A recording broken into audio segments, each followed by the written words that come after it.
नमस्कार, VT news update में आपका स्वागत है। इस वक्त की बड़ी खबर, कल से मध्य प्रदेश का विधानसभा सत्र शुरू हो रहा है। कांग्रेस सरकार बनने के बाद पहली बार ये विधानसभा सत्र शुरू होना है, लेकिन विधानसभा सत्र के ठीक पहले एक खतरा मंडराने लगा है। कांग्रेस चिंता में है। चिंता दरअसल ये है, दिग्विजय सिंह ने कल ही पत्रकारों से बात करते हुए कहा था कि बीजेपी हॉर्स ट्रेडिंग कर रही है। कहीं ना कहीं सरकार के पास वैसा बहुमत नहीं है, स्पष्ट बहुमत नहीं था जिसके बाद निर्दलीय और अन्य दलों के समर्थन के बाद कमलनाथ की सरकार बनी थी। लेकिन अभी भी मुसीबतें टली नहीं हैं। कल विधानसभा अध्यक्ष का भी चुनाव होना है। कल विधानसभा अध्यक्ष के चुनाव के समय एक चिंता ये है कांग्रेस के पास कि कहीं बीजेपी अपना कैंडिडेट नहीं लड़ा दे। और आज जिस तरह की परिस्थितियां चल रही है, होटलों में रोका गया है कांग्रेस के विधायकों को। शाम को मुख्यमंत्री आवास पर विधायक दल की बैठक बुलाई गई है और उस विधायक दल की बैठक में बसपा और समाजवादी पार्टी के चुने हुए विधायक को बुलाया गया है।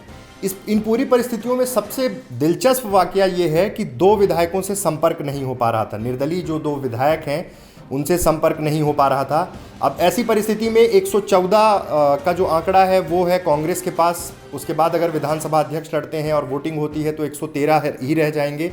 और उसके बाद इन्हें अन्य जो समर्थन प्राप्त हैं, निर्दलीय का समर्थन है, उसके साथ में बसपा और सपा का जो समर्थन है, इसलिए कांग्रेस हर एक स्टेप पर फूंक फूंक के कदम रखना चाहती है।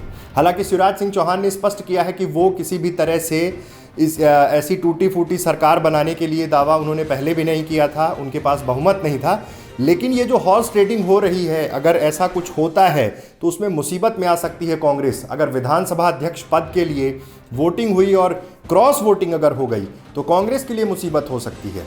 इसलिए पूरी पैनी नज़र बनाए हुए हैं ज्योतिरादित्य सिंधिया, दिग्विजय सिंह, कमलनाथ, सबने मोर्चा संभाल रखा है। एक होटल में रोका गया है। हालांकि पार्टी की तरफ से अधिकृत किसी होटल में नहीं रोका गया है, वो एक निजी कंपनी द्वारा एक होटल में विधायक रुके हुए हैं। दिग्विजय सिंह लगातार संपर्क में हैं। दरअसल जैसे ही मंत्रिमंडल का विस्तार हुआ, जिन्हें मंत्री बनाया गया, कहीं ना कहीं गुटों के आधार पर उसमें कुछ विभाजन देखा गया था। असंतोष जाहिर किया था कुछ विधायकों ने मंत्री ना बनाए जाने पर।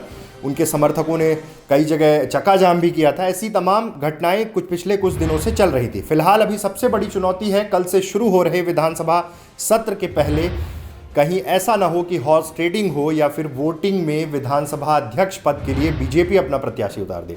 नेता प्रतिपक्ष का भी चयन किया जाना है, जिसके लिए बाकायदे बीजेपी तैयारी में है, जिस रेस में सबसे पहले नरोत्तम मिश्रा हैं। तो फिलहाल एक बड़ी अपडेट कि कांग्रेस हर स्टेप को फूंक फूंक कर, भांप कर आगे बढ़ रही है, क्योंकि कल से नई सरकार का पहला विधानसभा सत्र शुरू हो रहा है।